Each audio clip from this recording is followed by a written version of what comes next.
आणि पाकिस्तानने आपले एवढे लोक मारले आणि आपण केवळ पाणी बंद करायचा निर्णय घेतो. अरे त्या पाकिस्तानला शिडून टाकायला पाहिजे, ही माझी अख्ख्या भारतीयाची भावना आहे. मोठे 5 निर्णय घेतले आणि त्यानंतर पाकिस्तानने आदळोपट सुरू केलेली आहे. पाकिस्तानने मोठं सैन्य जे आहे हे आता सीमेवर तैनात केलेलं आहे. मला भारताच्या पंतप्रधानांना आपल्या मार्फत निरोप द्यायचा आहे, मेसेज द्यायचा आहे की निर्णय घ्यायचा असेल तर इस्रायलच्या प्रधानमंत्र्यासारखा घ्यायला पाहिजे. त्यांच्या घरात घुसून मारलं तर दुसऱ्या दिवशी यांनी आजपर्यंत त्याचा बदलाच कार्यक्रम चालू आहे.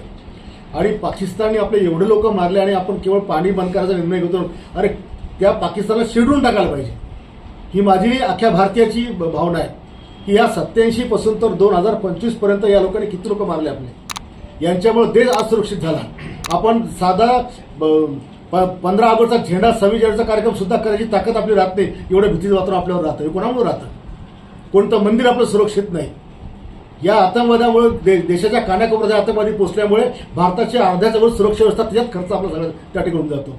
त्या पीओकेमध्ये बाउंड्री लाईन नसल्यामुळे बिंदास आतंकवादी ठिकाणी घुसतात. एकदाचा पीओके खतम करून टाका ना, आणि पाकिस्तान पीओकेला ताब्यात घ्या, मग बाउंड्री करा. देशामुळे पुन्हा आपल्या देशात कोणी घुसणार नाही. मागच्या काळात अनेक वेळेस अशा बाउंड्रीवर फौजा उभा राहिल्या, 8-8 महिने फौजा उभा राहिल्या आणि काही झालं नाही.